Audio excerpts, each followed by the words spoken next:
Good evening. Okay. Hi, Torpin. Can you help check my audio kung okay tayo? Narinig ba tayo? Okay, thank you very much. Okay. So, welcome to those who are here. And thank you for joining us. For tonight, we'll be discussing question number 13 hanggang depende kung saan tayo aabot. So, let's hope na marami tayong mga gets, no?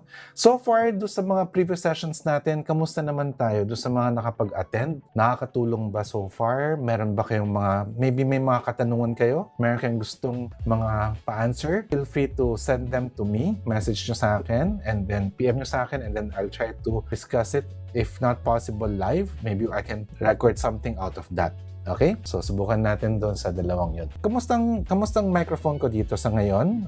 Meron bang echo? Okay ba tayo? Clear ba tayo yung audio ko? How about the background music naman? Too loud? Ganyan? Help me out. Okay. So, yun, no? So, basically, ang gawin na natin ngayon, so magda-live, magdi-discuss na tayo ng mga questions. Sana dun sa mga previews, kung may mga concerns tayo, send lang natin yung mga questions natin sa akin or maybe you can also post dun sa comment section para matulungan ko rin kayo. No? Ready na ba tayo? Ang pinakaunang topic is definitely gonna be in the UPCAT. For sure, ilalabas na ito. Type nyo na lang number 13 para i-reveal natin yung question. Okay, thank you very much. Thank you, Torpin. Thank you, Judy. Sige, so, tinan nga natin. Ano ba ang question number 13? Yan na. Ang question number 13 natin, it's about sequence and series. We can have normally about arithmetic sequence and arithmetic series and also geometric sequence and geometric series. Okay? So, yun yung mga questions about dito. Ano ba yung idea ng dalawa? Yun, before I go to the discussion, konting backgrounder lang muna tayo before tayo going to that. Just to check, kung alam pa natin yung mga pinag-usapan natin dito. Okay? Sa arithmetic sequence, for example, meron tayong 2, 5, 8, 11, 14. Anong masasabi natin dito? What's so special about the arithmetic sequence? Can you tell me out? Okay, same yung number na dinadagdag. Thank you, Hirono. Okay, yes. So we constantly add the same number. So for example, from 2 going to 5, we will add 3. And then from 5 to 8, we will also add 3. From 8 to 11, we add 3. And 11 to 14, we add 3. So yan yung characteristic ng isang arithmetic sequence. Now, ang important with regards to arithmetic sequence, kadalasan ng mga pinapagawa sa atin, like teachers or anywhere, normally na pinapagawa sa kanila, ano ang formula ng arithmetic sequence. Tama, di ba? Yun yung pinapa-memorize sa atin, okay? But personally, that's not how I will be helping you out with. Okay? Hindi kasi yun yung pinakamadaling paraan para ma-apply nyo sa entrance exam. Lalo na for entrance exam na kulang tayo ng oras. Ang important dito is naintindihan ninyo how does the arithmetic sequence work.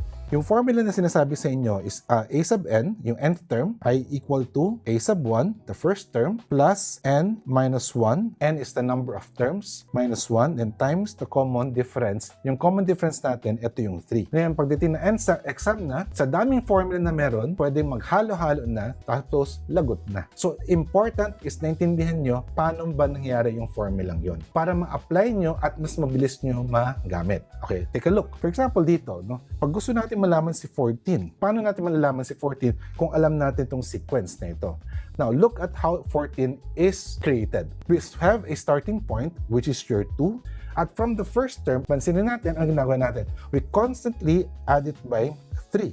Ngayon, pang ilang term ba siya? Pang 5th na term. So, from the first term, ilang 3 ba kailangan mo ma-add para makarating ka sa 5th term? So, from the picture, I hope that you can see na kailangan natin mag-add ng 4 na 3. Okay? That's why, to get 14, basically, it's like 2 plus 4 na 3. So, that's gonna be 2 plus 12, kaya magiging 14. That's how it works. Pansinin ninyo, ito ang a sub 1. Yung 4 ay kung ilan, di ba? So, kung merong 5th term, pang 5th term siya, ma-minus 1 natin, kaya ito yung n minus 1. And then 3 is your common difference, di ba? Kaya in-add natin siya para makuha natin si a sub n. So, pagkuha natin yan, hindi nyo na dapat parati, what's a sub 1? What's d? No, that's gonna slow you down. Okay, if we're looking for the 21st term. Ilan yung kailangan natin add na common difference? 20. Very good. Parang ganito yung idea na to. Kung meron ka libang poste, ilang spaces in between meron tayo? 1, 2, 3, 4. Ganon din. So kung may 21, pang 21 number siya, ilan yung nasa gitna niya? Meron kang 20. That means we will start from 2 and then we will add 20 na 3. So para makuha natin ngayon ay 60 plus 2, kaya making 62 ang 21st term natin. Once na nagets natin yung ganitong concept, mas mabilis na ninyo masolve. Okay? Let's now take a look at that example here.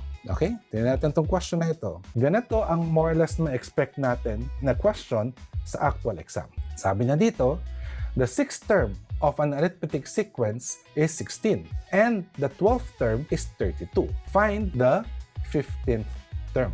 So, paano kaya natin hahanapin si 15th term dito? Normally, ang ginagawa natin dito, so sasabihin sa atin, okay, a sub 6 is 16, a sub 12 is 32, and pinapahanap sa atin is a sub 15.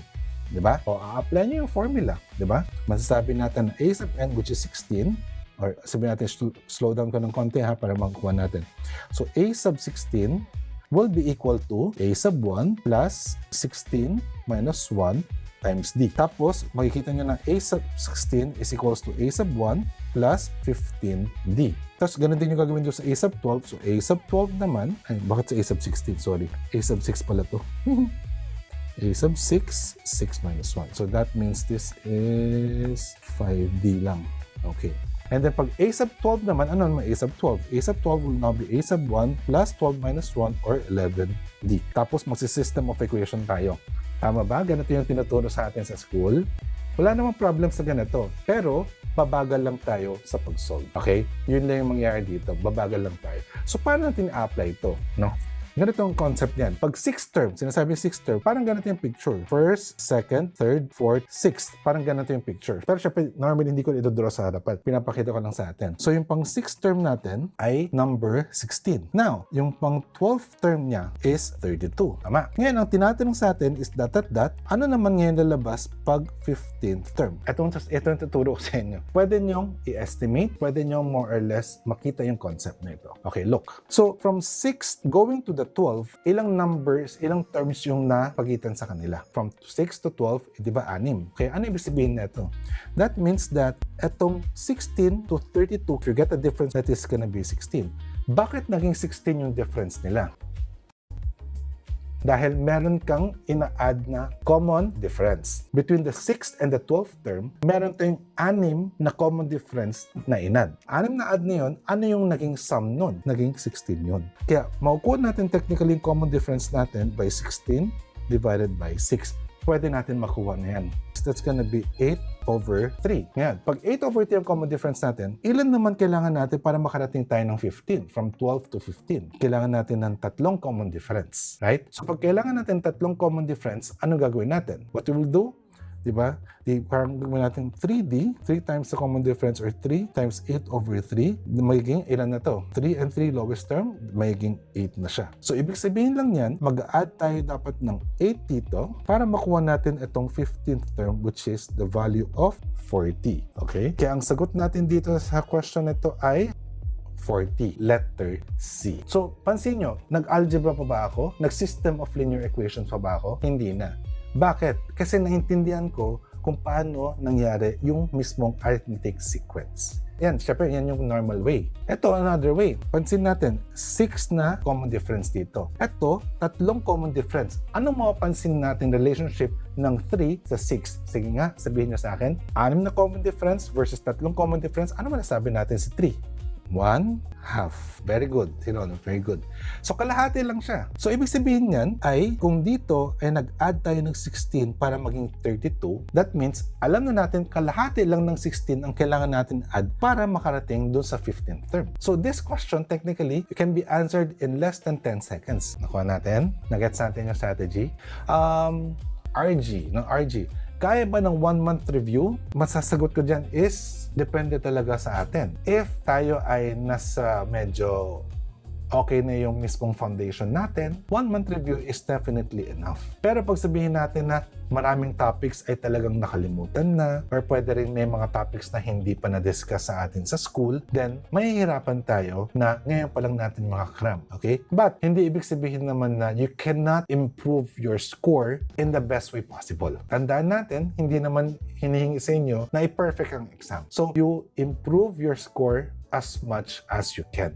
That's the goal. Isipin nyo na lang kung gaano kadami pa yung kaya nyong i-improve. Saang area kaya ako mag-focus para mas ma-improve ko yung chance ko. Okay? Nagets ba natin yung strategy dito? Okay? I hope na nakuha natin kung paano. Let's take a look at another one here. Yes, July.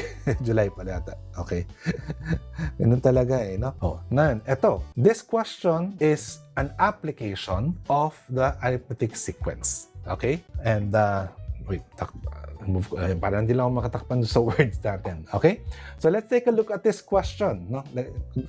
To save up for college expenses, Sarah decides to drop money into a piggy bank every week for 20 weeks. She deposits 50 pesos on the first week, 80 pesos on the second week, 110 pesos on the third week, and continues to increase her deposit by 30 pesos each subsequent week. What is the total amount of money Sarah will have to save by the end of the 20 weeks? From do sa statement niya na sinasabi niya na ito. 30 pesos each subsequent week increase niyan, that is showing that this is actually an arithmetic sequence. Okay?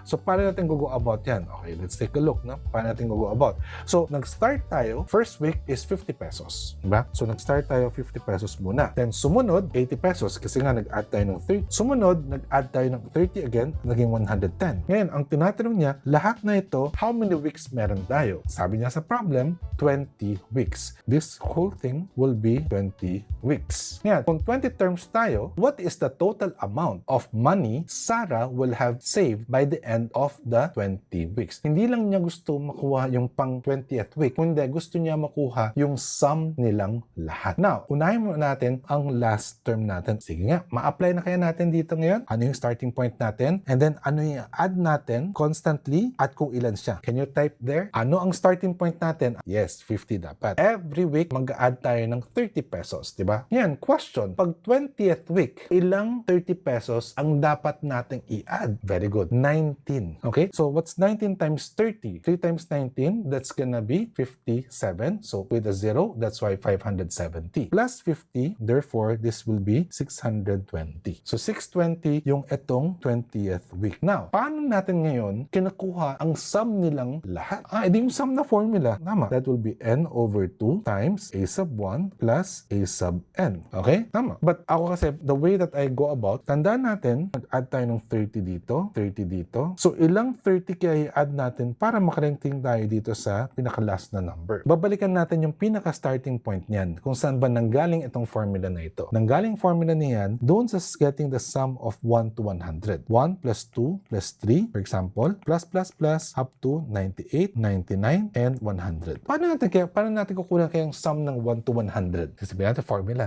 Pwede, pero babagal kayo eh. Ganito lang. If you notice that the first term and the last term, when you add this 2, thank you very much, 101. Very good. How about 2 plus 99? It's also 101 din. Diba? Same lang. So, ano mapansin mo? 3 plus 98, it's also 101. Every pair of numbers add up to the same value, 101. Ang question, how many pair of numbers do we have from 1 to 100? 100 divided by 2, which is 50. Kaya 50 times 101, kaya naging 5,050 ang sum ng 1 to 100. So pag nag-gets nyo yan, hindi na ako mag-formula based somewhat. Gagawin ko na lang diretso from here. If I know my first is 50, my last is 620, that's one pair of number. So that is 50 plus 620. That will be how many pairs of this do I have? Since alam natin may 20 terms tayo lahat, ilang pairs ang meron natin sa 20 terms? 10. Very good. So magiging ngayon ay 10 times 670. Kaya ang sagot natin dito ay maging 6,700. C. Kuha natin. Pansin nyo sa inyo siguro baka hindi nyo pa masyado ma-appreciate pa. Pero what I would like you to do is that, and then you try to see it the way that I'm trying to let you see. Baka mas makita nyo na yun, hindi ko na pala kailangan sobrang pahirapan pang sarili ko. Na ang daming ko pang formula na kailangan maalala, minsan system of equations pa, lalong tumatagal lang yung solution natin. Remember, you only have 1 minute to answer each math question. Kaya tinutulungan ko lang kayo para bumilis ang solution natin. Sige.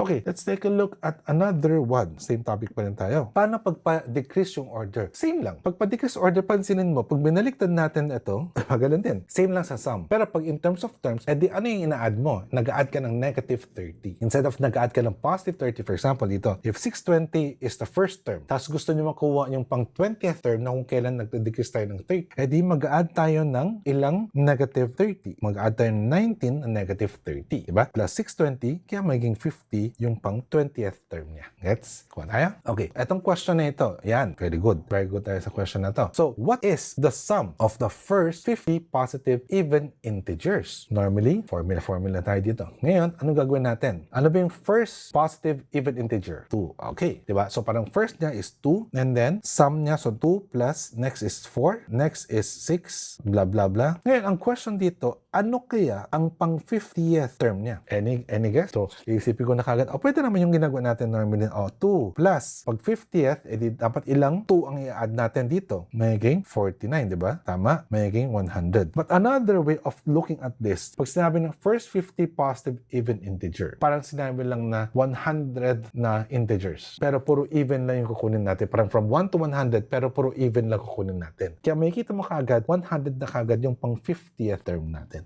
Okay? So, again, it's a matter of how familiar are you, na mas sanay na ba kayo or mas hindi. Kaya practice here really matter. Makikita nyo kagad, alam nyo na kagad paano si-solve, ganun ang gagawin natin. Now, pag alam natin 100 yung pinaka-term niyan, sabi natin, ang sum ng first and the last is 102. Ngayon, ilang pair of numbers meron tayo? Gem, tama. So, meron tayong 25 na 102. Mahirap pang multiply ito? Isipin nyo na lang ganito siya. 25 times 100 plus 2. Okay? What's 25 times 100? Mahirap ba? 2,500. Very good. What's 25 times 2? 25. Magkano yun? Edi, 50. Oh, what's 2,500 plus 50? Edi, 2,550.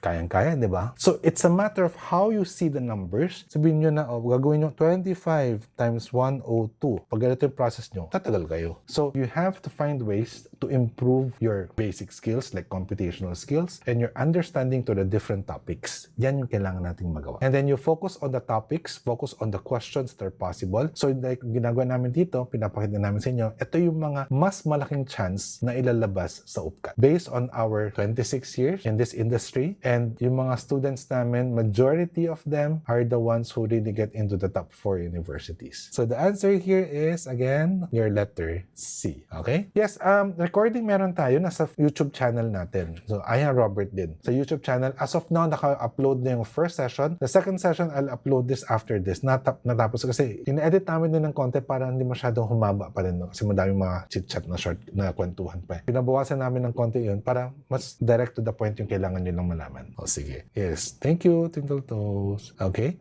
Next question. Sige nga. Ito nga. Paano to? All consecutive integers from 21 to 60. From 21 to 60. So, sila sabi niya, 21 plus 22 plus 23 plus ... hanggang 60. Paano kaya yan? Ganon din naman yung concept, di ba? Alam naman natin na gusto natin makuha yung sum. So, every pair of numbers add up to the same value. In this case, it's gonna be 81. Ang question ngayon, ilang pair of numbers meron tayo? So, from 21 to 60, ilang numbers ba meron dyan? Sige nga, paano nyo malalaman ng mas mabilisan? From 21 to 60, 21, 22, 23, 24, 25, natagal tayo, right? In what way kaya natin malalaman? Dito, normally nagkakamali yung mga estudyante. Okay? Yan, nakikita ko yung mga concerns na nga dito, no? So, dito ko kayo tuturuan at paano iisipin. Answer me this question, and I'd like you to type as fast as you can. Type as fast as you can, How many numbers are there from 1 to 10? Type, please. How many numbers are there from 1 to 10? So, si Hiro na may answer. Jem may answer. Fiona may answer na. James may answer na rin. Hi, James. Okay? So, Blem, meron din. Okay. Yung mga nagsasabi ng 10, paano nyo nakuha ang 10? Yung mga nagsasabi naman ng 9, paano nyo naman nakuha ang 9? Okay. Included yung 1 and 10. Yes? true misconception ng students. Pag sinabi natin 1 to 10, automatically na pumapasok sa isip nila ay 10 minus 1. Kaya magiging 9 na numbers. Pero pag binilang natin 1, 2, 3, 4, 5, 6, 7, 8, 9, 10. Diba 10? Diba? So, from 1 to 10, so ang gagawin natin instead of, like, para maalala nyo na 10 yan, hindi nyo ma-minus si 1 kasi si 1 kasama siya doon sa number na yun, sa set na yan. So, kailangan 10, ma-minus nyo yung number before kung hindi, sino yung hindi kasama. So, since 1 kasama, 10 minus 0 dapat ang pagbilang natin. Okay? Kaya magiging 10 numbers siya. How about from 10 to 20? Can you answer me? How many numbers are there from 10 to 20? Careful, careful. 11, 12, 13, 14, 15, 16, 17, 18, 19, 20. Meron pa si 10. So, dapat ay 20 minus 9. Kasi si 10 kasama eh. Ba't mo yung minus si 10? Eh, kasama nga siya. Gets natin? Kaya ngayon, balikan natin yan. Ilang numbers ngayon meron from 21 to 60? Yes, Fiona. So, magiging 40 na siya. So, that's from 60 minus 20. Kaya magiging 40. So, because we have 40 numbers, we have how many pair of numbers then? 20 pairs of 81. 2 times 81 is 162. And then because of the 0, kaya magiging 1620. Kung natin, kaya ang sagot natin dito ay letter B. Hindi mahirap tong question nito, pero pag hindi klaro ang pag-understand natin, magkakamali na tayo dito. Yun yung mga nakakainis minsan sa exam na habang nag-answer ka, alam mo naman, pero pagdating na actual, ka nagkakamali because hindi mo na-get siya ng malinaw. Okay? Yun lang gagawin natin, ha? Sige. Okay, next then, okay, let's move on from arithmetic. Let's now try geometric naman. Paano naman ngayon ang geometric sequence? Anong meron naman characteristic sa isang geometric sequence? No? Pag geometric sequence, kung kanina, we keep on adding common difference, which is a common number. Okay? Kaya arithmetic siya. Ngayon, pag sinabi natin geometric, we don't keep on adding the same number. Instead, what operation are we doing? Yes, we are multiplying with the same number over and over again. So, kunyari, pag sinabi natin 2, 4, 8, 16, 32, this is a geometric sequence because we keep on multiplying this by 2. Yun yung concept ng geometric sequence. So, ganun din yung logic natin. Balikan natin ulit yung concept ng arithmetic. Paano natin kinukuha si 32 pag alam natin pang fifth term siya? Diba? So, ang maiisip natin, yung starting point natin na 2, tapos ilang 2 ang i-multiply natin. Diba? Pag fifth term siya, di apat na 2 ang kailangan natin ma-multiply. So, when you say constant multiplication of the same number is the same as what? When you say 2, apat na beses na 2 ang i-multiply mo, ano ibig sabihin nito? This now means your concept of, we call this, yung maliit na number sa taas, exponent. So, 2 to the 4th power. Yun yung ibig sabihin nun. Pag sinabi 2 plus 2 plus 2 plus 2, when you constantly add the same number, anong tawag sa kanya? This is what? Constant addition of the same number is multiplication. Constant multiplication of the same number is exponent. Okay? So, get natin yung mismong concepts nila. Kaya, starting point natin ay 2, and then, ilang 2 ang kailangan natin multiply? 4, diba? So, therefore, multiply that 2 to the 4th power. So, makikita natin yan, 2 to the 5th power or simply 32 ang magiging sagot natin. So, kunyari, pag sinabi natin 3 ang starting point, and then 6, then 12. Pag gusto natin makuha, sabihin natin pang 6th term. Paano natin kukunin si pang 6th term? What will it be? Can you tell me? It will start with what number? It will start with the number 3, and then mag-multiply tayo ng ano? Yes, start with 3, and then constantly multiplying by 2. Right? How many 2 are we gonna multiply to get to the 6th term? How many 2 do we need to multiply to get to the 6th term? We need to multiply it by how many times? 5 times. So 2. Okay? Ganun na yung concept ng formula. So 2 to the 5th is 32 times 3, therefore is 96. Kaya dyan yun nanggagaling yung formula natin na a sub n is equal to a sub 1 times r, which is the common ratio, raised to the n minus 1. Kaya ito yung nangyayari ditong formula natin na ito. But if you notice, if you're so familiar with the concept, hindi mo na kailangan pang what's a sub 1, what is r, what is n, pwede mo na diretso. Not necessarily 2 ang base, depende kasi, right now, 2 lang kasi mabilis yung number na multiply, para hindi ko na ngayon pahirapan. Now, let's take a look at this 13.7 question. Tingnan nyo itong question natin na ito. Yan. Magandang example to. So, notice that the sequence that we have here is 2/3, 2, 6, ... Then, hanggang ano daw yung, what term daw? So, parang ano daw, pang ilang term daw to, na value niya is 486. So, ito yung magandang question na paano natin a-apply without using the formula? Technically, you're using the formula. Gets ya? Okay? So, isipin natin, di ba, ang idea natin is that ito ang starting point natin, which is 2/3. Then, we are gonna multiply. Ano ba yung multiply natin to get to the next term? Kung mas mahirap makita dyan, mas mabilis makita dito from 2 to 6. Yes, di ba? We multiply it by 3. So, we keep on multiplying by 3. So, ang picture na meron natin sa ngayon ay we start from 2/3, right? And then, we multiply this with how many 3? Hindi natin alam kung ilang 3. Pero ang goal natin ay magiging ilan siya? Magiging 486. Actually, pag ako nag-iisip ko na, yung pinaka-last term, divide ko siya sa first term, ang matitira doon kung ilang 3 yung lalabas. Which is ganun din naman yung concept dito. So, 3 raised to ilan? Magiging 486 divided by 2/3. That's gonna be 486 times, reciprocate the 2/3, that will be 3 over 2. So, pag dinivide natin sa 486 with 2, this is now gonna be 243. So, ano mamas natin? 243 times 3. Ngayon, 3, di natin alam kung ilang 3 ba meron ito. Ngayon, question, multiply na natin ba si 243 sa 3 to get to the next step? So, 729. Kukunin ko ba sa 729? Can you answer me? Yes or no? Type there. Gem, no daw. Why no? Because ang goal natin malaman is kung ilang 3. Knowing getting 3 at 729 will not help us. Dito, meron na tayo isang 3 dito. Di ba? Alamin na natin, ilang 3 ba meron dito sa 243 na ito? How many 3 pa ba meron dyan? So, we keep on dividing by 3. 243 divided by 3. 24 divided by 3 is 8. 3 divided by 3 is 1. So, that means it's 3. Ganyan lalabas. And then, 81 naman, ilang 3 meron dyan? That's 3 to the 4th power. So, kung 4 plus 5, 6. So, lahat-lahat ay magiging 3 to the 6th power. Ibig sabihin lang yan, meron tayong 6 na 3 na minultiply to get to 486. Pang ilang term ngayon si 486 din? Pang 7. Kasi diba, ang sagot natin dito ay si letter B na 7. Now, if you would like you to use the formula, no problem. Medyo nilito po. Yes, it will take time for you to digest. Maraming topics ganyan. Kaya ito yung mga questions na you try later on by yourself. Tapos tingnan mo kung nagets mo na ba paano kinukuha. Okay? Yan. Kasi ginamit lang natin naman yung formula. No? Paano po pag sa lahat nalilito? Oo. Okay. No problem. Okay. Ulitin natin. Kasi baka di tayo nakarating ng start. I-slow down lang natin ng konti. No?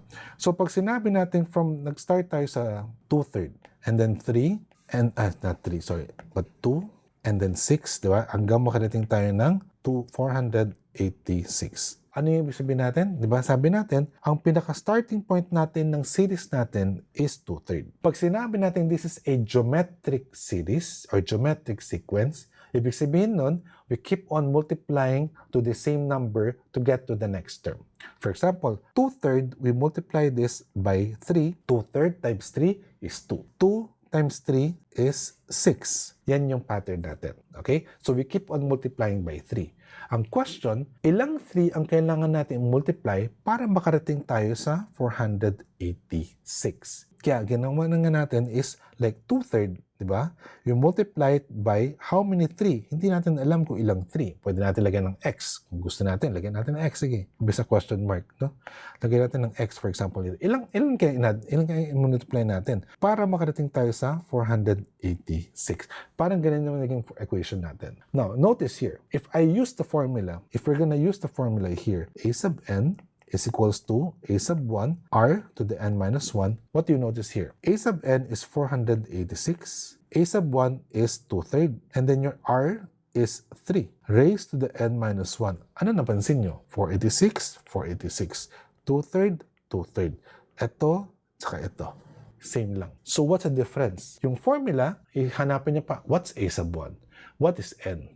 What is a sub n? So, medyo magiging slow down kayo because you need to interpret it very technical term. Pero pag ganito, kita nyo yung pattern kagad, apply nyo na kagad yung mga values. it's really just a matter of how you use the formula to your advantage. So you'll end up here getting that 3 to the x will end up with 3 to the 6. So yung masasabi natin na x is 6. So may 6 na 3 tayo minumultiply. Pang ilang term dapat pag 6? Dapat siya ay pang 7. Kasi from first term, then you multiply 6 more. Kaya first plus 6, that's why it's 7th term. Pag yung formula ginamit natin dito, magiging, kukuha mo dito is 3 to the 6 is equals to 3 to the n minus 1. Therefore, 6 equals to n minus 1 or n is equal to 7.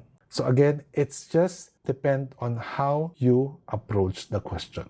What is your automatic way of addressing the question? Formula-based or you apply the formula directly? Kung gusto natin bumilis, let's remove the formula. Kung gusto natin na to be sure, ganyan, we use the formula. Ganun lang tayo. Ganito ang geometric sequence. Okay, wait. What's the next question dapat? Next natin, ito naman. Tingnan natin kung may ma-apply pa tayo sa iba, ha? We're still in question number 13 about sequence and series. Kasi maraming pwedeng lumabas, either arithmetic or geometric. Pwede siyang sequence, pwede rin siyang series. Pwede rin siyang application. So, di lang natin sure kung isang question lang ba or possibly more than one question. Okay? Dito sa question type na to. Okay. Now, the 4th and the 11th term of a geometric sequence are 3 square root of 2 and 12, respectively. Determine the 18th term of the sequence. I'll solve this using formula. And then I'll solve this using concept. So, if we are going to use the formula, then we know that your a sub 4, 3 square root of 2, and we know that your a sub 11 is 12. So, a-apply natin ngayon yung a sub n equals to a sub 1 times r raised to the n minus 1 na formula. So, magiging a to the 4th, which is 3 square root of 2, will now be equal to a sub 1, which we don't know, times r, we don't know also, pero raised to the n minus 1, your n is 4, so n minus 1 will just end up with cube, with 3. Kuha natin. Paano naman si a sub 11? So a sub 11 is 12, so that will be equal to your a sub 1 times r raised to the 11 minus 1, or simply 10. Right? So, ano makikita natin dito ngayon? Meron tayong dalawang equation, dalawang variables, so system of equation. So, paano natin isa-solve ito? Pwede natin gawin, i-divide natin yung second equation with the first equation so that ma-eliminate natin si a sub 1. So, mangyayari dito ay 12 divided by 3 square root of 2. Sa right side naman, magiging a sub 1 r to the 10th over a sub 1 r cubed. So, notice nyo on the right side, we can cancel the a sub 1. Matitira is r to the 10th divided by r cubed. Anong lalabas na answer doon? R to the 10th divided by r cubed is r to the 10 minus 3. So, magiging 7. Kuha natin yung exponent, loss of exponents dito. Now, si 12 divided by 3 square root of to the 12 and the 3 can lowest term, divide both by 3. Matitira sa taas is 4, sa baba ay 1. So, 4 divided by square root of 2. Paano natin kaya kukunin si 4 divided by square root of 2? If it's 4, if we use the base of 4 is 2, so that will be 2 squared. What is the exponent of 2 when you say square root of 2? Pwede natin rationalize, pwede rin. But notice here, dahil exponent yung nasa right side, kaya hindi ko na siya ni-rationalize. Ano ang exponent natin pag square root? Square root means what exponent? Okay, 1/2. Very good. So this is 2 to the 1/2. So if you have 2 to the 2 in the numerator and 2 to the 1/2 in the denominator, anong gagawin natin sa exponents nila? Magiging 2 to the 2 minus 1/2. Magiging 2 minus 1/2 will be equal to your r to the 7. 2 minus 1/2 is 1 and 1/2 or 3/2. So 2 to the 3/2 is r to the 7. Ang haba, no?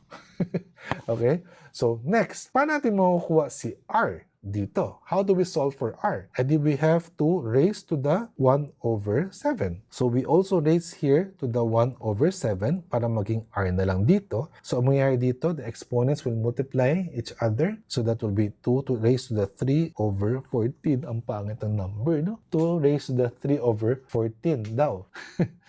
Don't worry. Okay? Ang haba, di ba? Okay? R pa lang yan. Okay? Kailangan natin makuha pa si A sub 1 para makuha natin yung 18th term. Right? Oh, so pag tinuloy pa natin to, ano makukuha natin? Paano makukuha ngayon? So kung gusto natin makuha si A sub 1, substitute natin dito, no? Substitute natin sa first equation, for example. So meron tayo dyan, 3 square root of 2 is equal to A sub 1 times 2 to the 3 over 14 raised to the third power. So, tapos na tayo dito, nagsasolve pa. Yes! Kaya nga, that's why. That's why.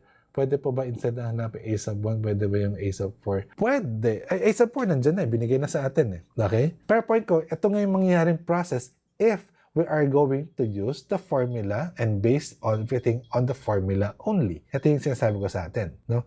Na isosolve mo yan, so divide mo yan, tapos gano'n ba yung mangyari? Tinatapos ko lang to, kaya medyo parang, nakaka-frustrate naman to, parang haba naman. So, magiging 3 times 2 to the 1/2 ito is equals to A sub 1 times 2 to the 9 over 14. So, lilipat natin yan. Magiging 3 times 2 to the 1/2 over 2 to the 9 over 14 is equals to your A sub 1. So, makukuha na natin si A sub 1, makukuha mo si R, and then bago mo isosolve si A sub 18. Nag-gets natin kung paano gagawin? Yan yung mahaba. Now, shortcut ko na muna. No? Shortcut ko na muna.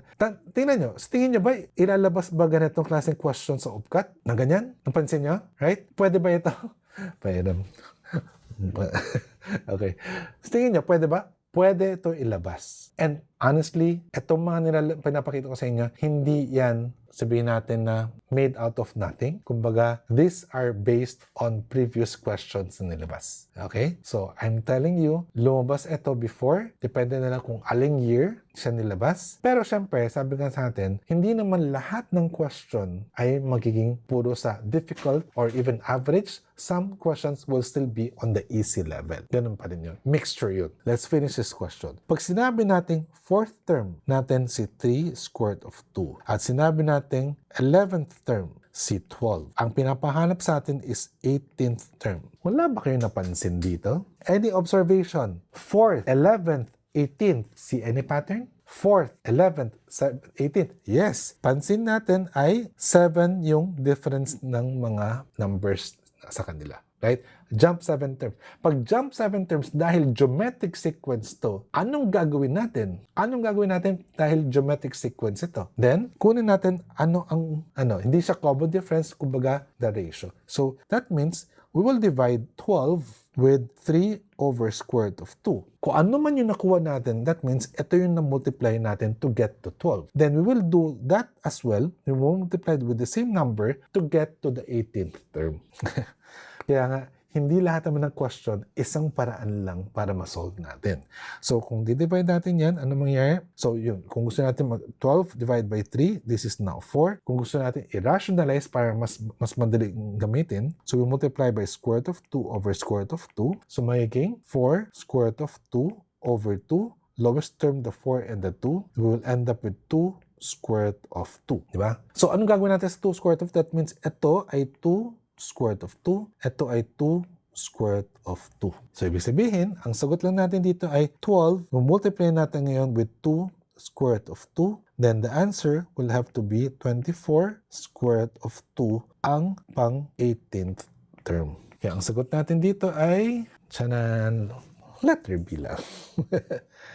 Right? So, if you observe, pero isipin nyo, pag hindi kayo aware as to how to apply the formula, the concept, hindi nyo magagawa ito. Pinahirapan lang, yes, mukha lang siyang mahirap, pero pag alam nyo yung concept niyan, mahirap pa dapat yan? Di ba? Hindi. Pag alam nyo yung concept ng geometric sequence, hindi ito dapat mahirap. Pero, pag formula-based lang kayo, ito yung maabutan nyo. Okay? Nag-gets na? Okay? Ano yung difference ng dalawa? Kaya nga, sina-check talaga, remember, UP is really not necessarily more on the process, not necessarily pahabaan ng solution na binibigay ng question. It's really testing your application, testing if you really understand or not. Katulad nito, pag naintindihan natin, this is a very easy question, doable in less than 30 seconds or even 20 or even 10. Depende sa computational skills natin. Depende talaga siya sa atin. Pero, pag hindi nyo alam yung concept, formula-based, good luck. Skip nyo na lang.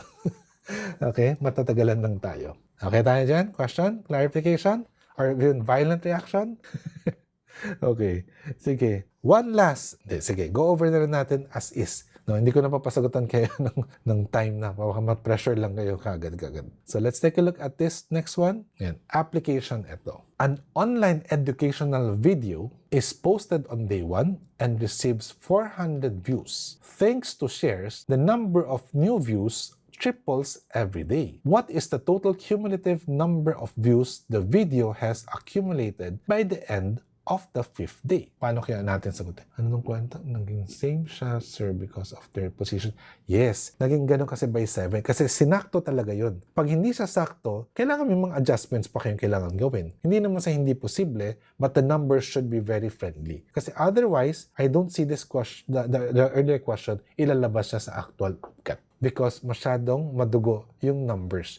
Not doable in 1 minute. Kumbaga, sadya nila nilabas siya, sadya nila na ganyan yung pagitan niya. Kasi nga, chinecheck niya kung naintindihan ninyo or hindi. Pag naintindihan nyo, madali. Pag di nyo naintindihan, sabihin nyo, grabe naman ang upcut, pinapahirapan ako. Pero hindi nyo kasi alam yung gusto niyang makita ninyo. How do we answer this question? So, sinasabi natin is, the starting point natin, the day 1 is 400 views. Tapos, triple yung views niya. So, that means times 3. So, making 1,200 na yung second day. Parang ganun yung picture. Then, another triple, another triple. Parang ganun. What's the cumulative number of views the video has accumulated by the end of the 5th day? Now, look, you have a decision to make here. You can use formula, like yung sum ng formula, which is what? What's the sum formula? The sum of finite geometric sequence here, series, no? It's gonna be a sub 1 times 1 minus r raised to the n over 1 minus r. That is the formula that we have for sum. Pwede natin i-plug in mga values, pwede naman. Or, ilang terms lang ba dito? Diba? In the question, how many terms lang? Hanggang 50 lang eh. Hindi ba makahirap mag-multiply by 3? Diba? Hindi naman. Look, pag nag-times 3 tayo, 1,200 times 3 is 3,600, diba? Times 3 ulit. What's 3,600 times 3? 3 times 36 is 108. And then add another 2 zeros. Pang-apat na yan. So, di times 3 ka ulit. Magiging ilan na? Magiging 32400. So, if you want to get the sum, add mo na lang lahat. Kaya naman to, di ba? Paano mag-add? Pumili tayo ng mga numbers na i-add natin para mas matulungan tayo. 400 plus 3,600, that will add up to 4,000, di ba? Oh, 1,200, saka 10,800. Pansin nyo, 1, 2, add mo dito sa 800. 1,200 plus 800 is 2,000. Plus 10,000, 12,000, di ba? So, plus 12,000. And then, add pa natin ngayon si 32,400 yung pinakalas. 4,000 plus 12,000 is 16,000. Plus 32,400 is 16 plus 32, that's now gonna be 48,000. And then meron pa tayong 400. So, kaya ang sagot natin dito ay ano? Sagot natin dito ay letter C. Pero mag-formula tayo, pwede kung mas madali para sa inyo. Okay? So, nag-gets nyo ba? Kaya nga, it's important that you should know whether to use the formula or you just apply the concept. Okay tayo? Nag-gets na natin? So, that concludes one question type. Okay? Isang oras, isang question type pa lang tayo. Okay? So, next natin na. Ready na ba tayo sa next question number 14 na? So, 14 na tayo next. Ready na tayo? 14? Sige, pag ready na kayo, can you type 14? 14 to. Yeah, can you type 14 on the chat? Thank you very much. Thank you. Thank you. Okay. Let's check. Ano naman ang didiscuss dito? Okay, nandiyan yung crystal ball ko. Okay. So, 14. It's about equation of a line. Yan. For sure, 100% guarantee, merong ilalabas about equation of a line. Sigurado yan. So, the question is, do we know how to deal with equation of a line? Ano bang mga kailangan natin malaman about equation of a line? So, for example, ang mga kailangan natin malaman is how do we solve for the equation of a line given information? Okay? Yan yung mga maraming pwede natin gawin. Okay, this is just a quick review, okay, or like a summary as how to go about. No?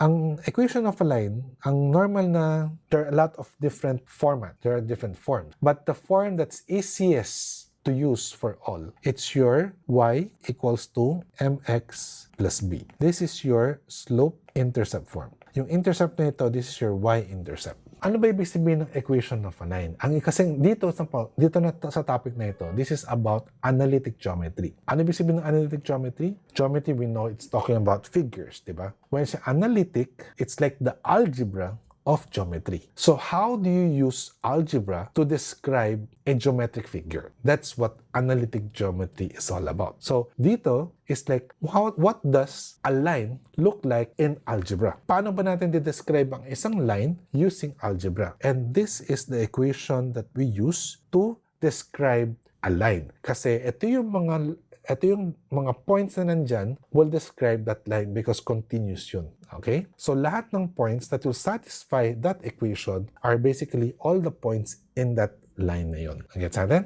Okay. Now, ano ba ang slope?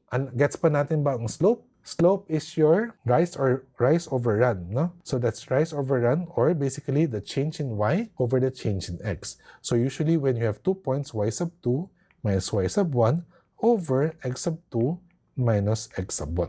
Yan yung slope natin. Ano ba yung y-intercept? Ano ba yung x-intercept? Pag meron tayong graph, for example, na kunyari ganito, alin ang x-intercept? Ano ang y-intercept? Kaya tinatawag natin na x-intercept kasi ini-intercept niya ang x-axis. So this is your x-intercept, which is usually denoted by the small letter a.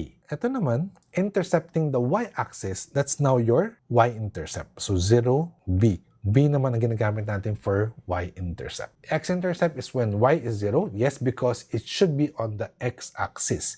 Para nasa x-axis siya, ano yung y-coordinate niya? Dapat ay 0. Okay? Same thing goes pag y-intercept naman, nasa y-axis siya, that's why your x is 0 naman. Ganun din yung concept. Kaya pag once na get yung concept, hindi nyo kailangang memorize. Apply nyo lang. In a problem, normally, na binibigay sa atin, maraming pwede kayong bigyan na hint. Ano yung mga different hints na ito na binibigay sa atin? Okay, let me show you. Ang mga possible hints ay, for example, one can be, say, a point A, a single point. Yan yung isa. Pwede rin another one, another point B. Isa pang point. You can also be given your slope. You can also be given, say, your x-intercept. You can also be given your y-intercept. Pwede ka rin mabigyan ng, Pwede rin mabigyan ka ng equation of parallel line. Pwede ka rin mabigyan ng equation of your perpendicular line. So, ito yung lahat ng mga possible na bibigay nila sa inyo in a problem. And anong gagawin natin? Normally, we just need two information to be able to solve. So, bibigyan kayo ng isang problem, dalawang information dito. Pwede dalawang points, pwede isang point, isang slope, pwede rin isang x-intercept and another point, or x-intercept with slope, or y-intercept with slope, or maybe even an equation of a parallel line or equation of a perpendicular line to match with any of those. Lahat yan pwedeng mangyaring combination. So, ang question na lang dyan is, paano ba natin makukuha yan? Ano ba yung makukuha natin out of them? For the obvious reason, pag sinabi natin slope na yung kagad yung hint na binibigay sa atin. Kasi, tandaan natin, all we need is the slope, which is your m, and your y-intercept. Once we have these two information, you already have the equation of the line. We need the m, we need the b. Yun lang kailangan natin. Kaya, pag meron tayong binigay na sa atin yung slope, edi, yun yung hint niya. Binibigay niya about the slope. Okay? Pag binigay naman sa atin, for example, y-intercept, edi syempre, y-intercept na rin kagad, yung b na kagad ang meron natin. Now, paano naman pag binigay tayo ng mga points? Ano naman may tutulong na sa atin? Pag mga points na ito point A, point B, x-intercept, lahat yan point. Pwedeng mong makuha normally ang slope dyan. Same thing goes, pag sinabi natin equation of parallel line, equation of perpendicular line, they are also hint to give you your slope. Pag sinabi niyang equation of parallel line, ibig sabihin, they have the same slope. Pag perpendicular lines naman sila, ano naman masasabi natin? They have what? They have A, yung slope nilang dalawa, actually the product of their slope is -1, or normally ang ginagawa ninyo is the slope will be the negative reciprocal of the slope of the line. Okay, that's the other way of presenting it. So, lahat yan, pansin natin, parallel line, perpendicular line, binibigyan ka ng hint about the slope. So, if you know ano yung mga hint na binibigay niya, madali na natin ma-solve yung equation natin. Let's take a look now at the example. Itong ganitong klaseng question. So, 14.1 natin dito. Tingnan natin. By the way, this is still about equation of a line, but this is not yet actually getting the line itself. This is just about something, a topic about line pa lang. So Q is a point on x-axis and it is 5 units away from the point 2, -3. What are the possible values of the x-coordinate of point Q? Anyone? May idea kayo? Paano natin kukunin ito? Sinasabi niya dito, if this is your Cartesian plane, sinasabi niya that Q is a point on the x-axis. So nandito siya sa x-axis daw si Q. And it is 5 units away from the point 2, -3. So 1, 2, 1, 2, 3. So this is the point 2, -3. It is 5 units away. So what are the possible values of the coordinates? So dito, ang pinapahanap sa atin is a point, right? Yung x-coordinate. And this is about your distance. Distance formula natin. Okay? So paano kinukuha ang distance? So pag sinabi natin 5 units away, so alam natin, so kunya hindi natin alam, no? Let's say ito yung Q. Hindi natin alam. At sinasabi niya, itong distance na ito daw dapat ay maging 5 units. So, paano natin makukuha itong 5 units na ito? Paano makukuha yung coordinate na ito? We know that the point Q, yung x-coordinate niya, which is we don't know, pwede yung sabihin natin x, no? Ang y-coordinate niya, dahil nasa x-axis siya, ay magiging 0. So, pag nakuha natin yan, then how do we get the distance?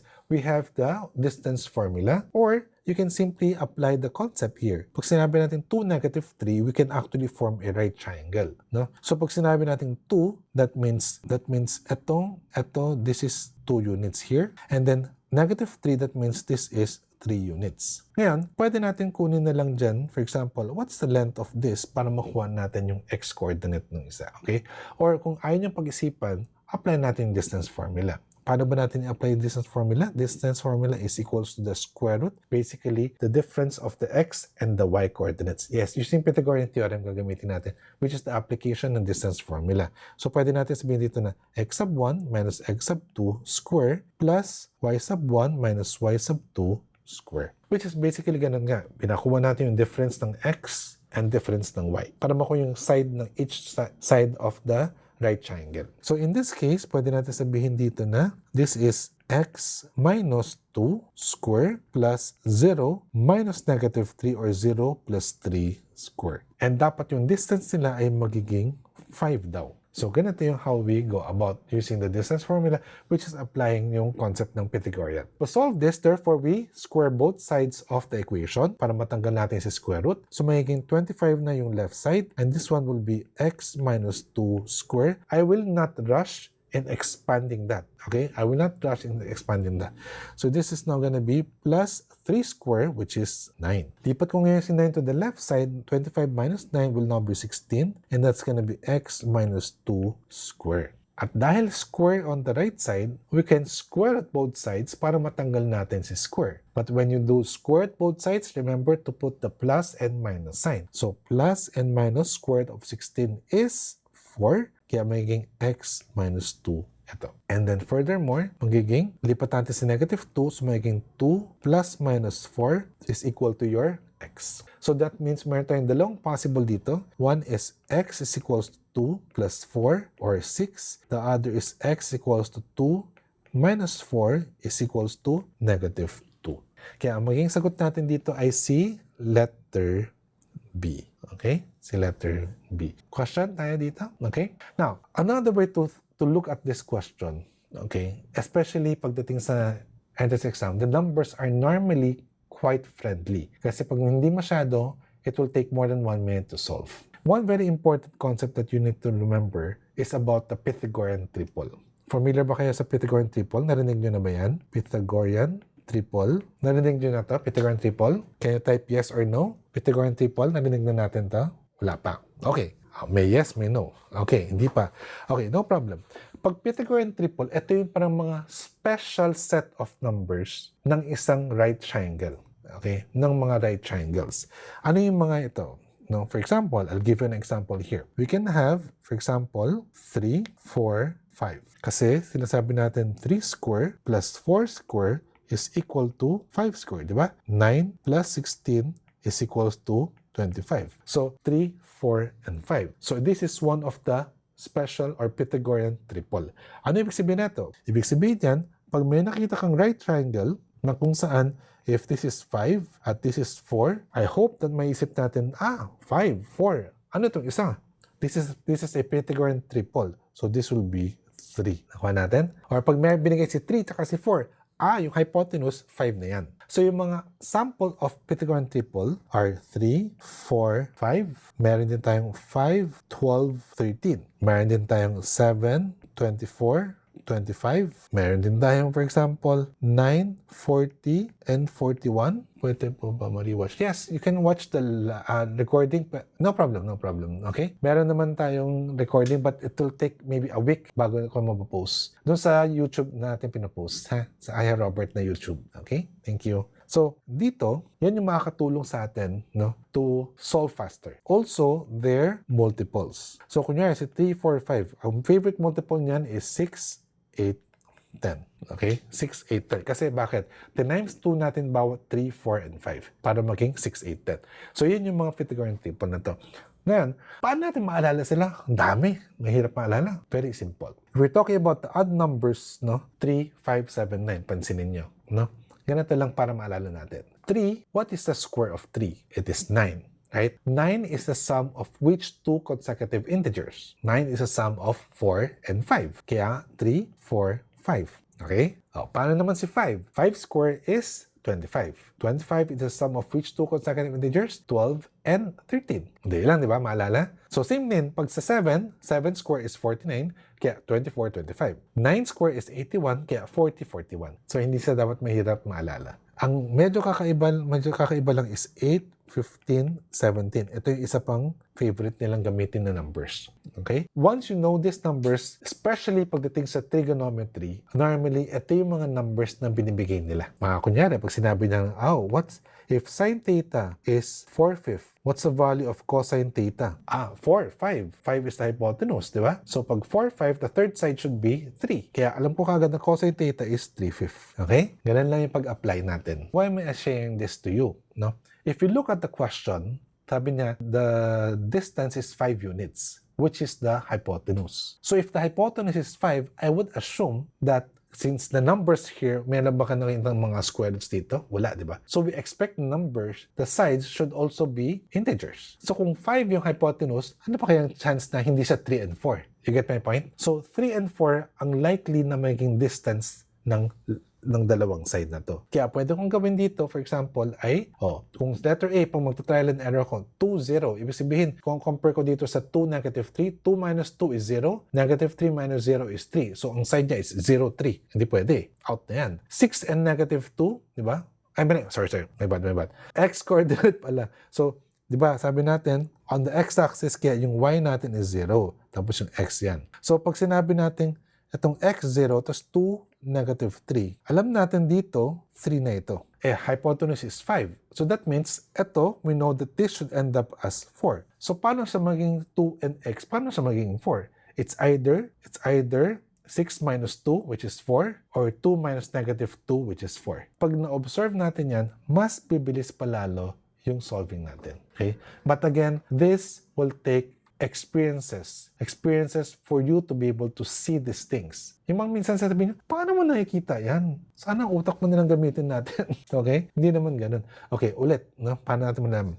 Sabi natin, di ba, yung point ng binigay, yung coordinates dahil nasa x-axis tayo, so x, 0 yung point. At yung isang other point natin is 2, negative 3. We know that we want to get the distance of this to be 5 units. If we know na Pythagorean naman talaga siya, di ba?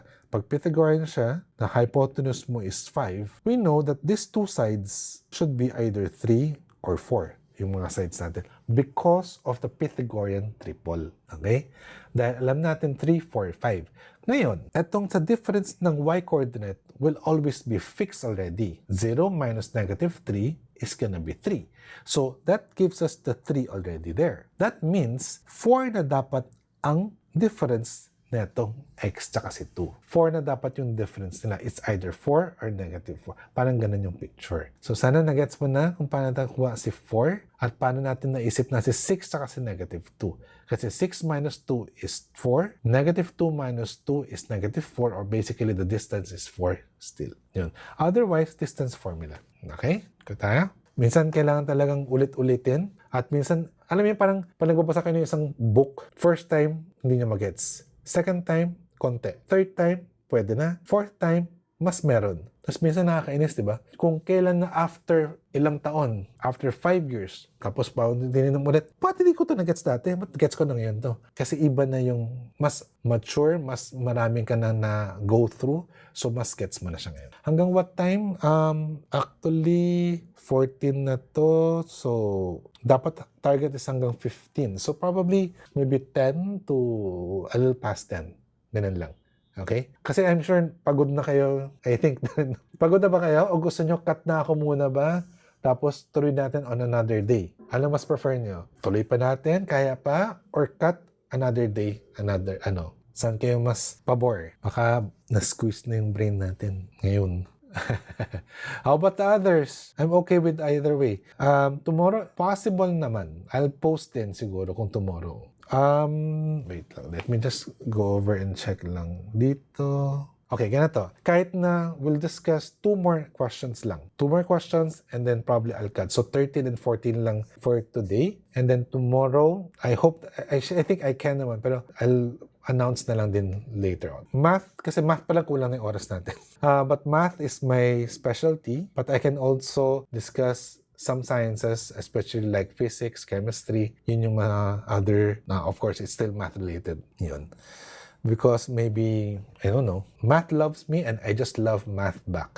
Pero kung sabihin natin na, kasi math loves you eh. Pero hindi madali ang pagmamahal na yun, okay? When you say love, it takes effort to love. Okay, so, 2 more questions lang tayo, ha? Then cut tayo, okay? Sige, sana all. Yes. Oo. Kaya pag sinabi nyo, parang may iba sa siguro, I don't like math. No?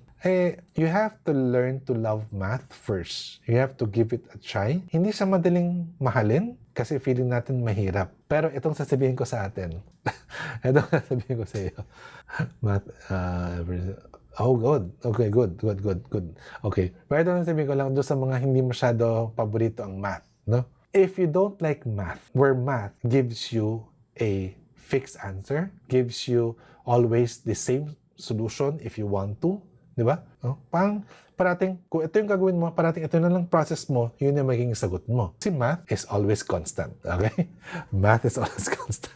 Okay, let's continue with this question here. So, find the slope of the line parallel to the line whose equation is 3 square root of 2x minus square root of 6y equals to square root of 2. Pag sinabi natin parallel, ano ibig sabihin? They have the same slope. So the question here is, how do you get the slope of this particular line? Paano ba natin kinukuha ang slope ng line na ito? Normally, ang pinapagawa sa atin is we convert it to slope-intercept form. Tama ba? Slope-intercept form kino-convert para makita nyo si slope. Now, para makuha natin ng mas mabilisan every time around, I'm gonna show you this. Okay, I'm gonna show you this shortcut, but how you derive at the shortcut first. Okay, look, pag sinabi natin ang equation natin in general, it's already in this form. Ax plus by is equals to c. Nga, ganun ang normal na itsura. Convert natin ito into slope-intercept form. Okay, tingnan natin ha. Maging by is equals to negative ax plus c. Now, anong gagawin natin? So, divide natin ngayon si b. So, para ma-isolate si y. So, magiging negative a over b x plus c over b. At anong mapapansin natin dito? In this equation, what is the slope of this line? It will be negative a over b. Yan yung slope natin, di ba? Okay? How about the y-intercept of this line? What's the y-intercept? It will be c over b. Anong pansin niyo? So, ano napansin nyo? Para makuha nyo ang slope ng isang line na nasa ganitong format na siya, anong gagawin lang natin? Ang gagawin nyo lang ay ganito. It's negative a over b. So, you just need to imagine it like you have a negative here and this is like your fraction bar. So, para yung pencil nyo, para yun yung fraction bar. So, negative of a divided by b. That will be the slope in one look. Kuha natin. So, if it's already in that form, in less than a second, may slope ka na. So, tulad sa question na ito, anong slope ng question na ito? It will have to be what? The slope will have to be negative of 3 square root of 2 over negative square root of 6. Natin ito? Paano natin kung si slope ng in one look without converting it now every time around to slope-intercept form? How do we rationalize this? We can technically, well, you can rationalize it like times pwede yung diretso square root of 6 na. Sige, okay lang. Kasi pag ako nilolowest term ka pa muna, no? Okay? So, negative is now positive. So, we now get 3 square root of 12 over dalawang 6, magiging 6 na sa ilalim. And 3 and 6, lowest term, this is now 2, this is now 1. Square root of 12, we can still bring out the 4, which is gonna be 2. So, this is gonna be 2 square root of 3. So, the slope here, therefore, 3 and 6, 2 square root of 12. So, that's 4, 2 square root of 3. Tama. At ganito yung number. Wala yata nakita ko. Okay, 2 square root of 3. Negative 3 square root of 2. Hold on. Divided by square root of 6. Square root of 12 for... okay. Yeah, sorry. May 2 pa pala sa ilalim. Hindi ko napansin. So, lower term pa yung 2. Kaya magiging square root of 3 yung sagot natin dito. Okay? Yeah. Thank you very much. Hindi ko nakita yung 2. So, yan. Square root of 3 yung slope niya. Okay? So, makikita niya na madali lang. Right? Isang tingin lang, makukuha nyo na kagad ang slope niyan. So, kunyari, sige nga, sample nga. What if we have 4x minus 6y is equals to 3? What is the slope of this line? Type nyo nga. Anong slope ng line natin na ito? Konti na lang. What's the slope of this line? 4x minus 6y equals to 3. It's gonna be, very good. It's gonna be 2/3. Okay? 2/3. Diba? Isang tingin lang, kita nyo na kagad. Okay? So, yan yung mga kailangan natin pagdating sa exam para makabawas ng oras natin. Now, furthermore, hindi pa tayo tapos. Parang tayong mga TV shopping, mga ganun. Wait, there's more. Okay? So, pag sinabi natin this is the slope is equals to negative a over b, we can also see right away, remember, your y-intercept, di ba? So, paano natin makukuha yung y-intercept? It's basically c over b. So, ito yun, c over b. So, that means, kunyari dito sa question na ito, the y-intercept will be square root of 2 divided by negative square root of 6. And we can just simplify that pag kailangan. Okay? How about dito sa equation na ito? What is the y-intercept of this equation? 4x minus 6y equals to 3. Can you answer me? What's the y-intercept of that? It's gonna be negative 1/2. Very good. Negative 1/2. So, yun yung sagot natin pagdating sa y-intercept. And, again, hindi pa tayo tapos. There's more pa. Ano pa yung isa? If we know the slope of the line is negative a over b, paano kapag itong binigay na slope na ito is actually, the line here is a perpendicular line? Paano natin kukunin yung the other slope, yung ka-perpendicular niya, di ba? So, if this is the slope of the line, what is the slope of the perpendicular line? Di ba dapat maging negative reciprocal. So, if this is negative a over b, ano negative reciprocal ng negative a over b? It will now become b over a. So, ibig sabihin, pag line na ito ay perpendicular sa line mo, yes, thank you yan. So, pag perpendicular siya sa line mo, anong gagawin natin? Babaliktarin mo lang to, magiging b divided by a to get that particular slope. So, kunyari, balikan natin ulit ito. 4x minus 6y. Kunyari, that is a perpendicular line to our line. What is the slope of your line? Okay? Again, pag yung 4x minus 6y equals to 3 is a perpendicular line to your line, what is the slope of your line in one solving? Anong answer natin dyan? It will be, anong sagot? Ano magiging sagot niya? Ano yung magiging slope natin? Magiging, sino divide by sino? Diba? Babalik ta rin na natin ngayon. It's gonna be b divided by a na, not a divided by b. Diba? It's gonna be b divided by a. What is your a? It's 4. What is your b? Is negative 6. So it has to be, yes, it's gonna be negative 6 divided by 4 or simply negative 3/2. Right? So, mapapansin nyo, kung slope ng line mo, diretso, pwede. Slope ng perpendicular line, walang problema. Isang tingin din lang. But again, practice that. Pagod na yung iba, nakaka-stress na. One last question here for tonight. No? Kasi mabigat naman talaga yung mga dinidiscuss natin dito. Pansin nyo, hindi siya yung madadali, pero after ng actual upcut, tell me if ganito ang mga nilabas. Or, ay Robert, pinahirapan mo naman masyado, hindi naman ganyan. Please tell me. Okay? Sige. Find the equation of a line that is perpendicular to the line 5x minus 7y is equal to 2 and passes through the midpoint of 3, negative 1 and negative 5, 7. This question came out in the upcut before. So, paano natin sagutin to? Una, nung binigay niya na information about the equation 5x minus 7y is equals to 2, this is perpendicular lines to your line. Diba? So, pag ganyan, ano ibig sabihin na ito? The hint will give you the slope of your line. Again, what is the slope of your line? Can you answer me? What is the slope of your line? In one look. Baka man nalilito pa. Kailangan ba ng kodigo? Ano gagamitin natin? It's gonna be, perpendicular is your B over A. Take note, B divided by A, not A divided by B, right?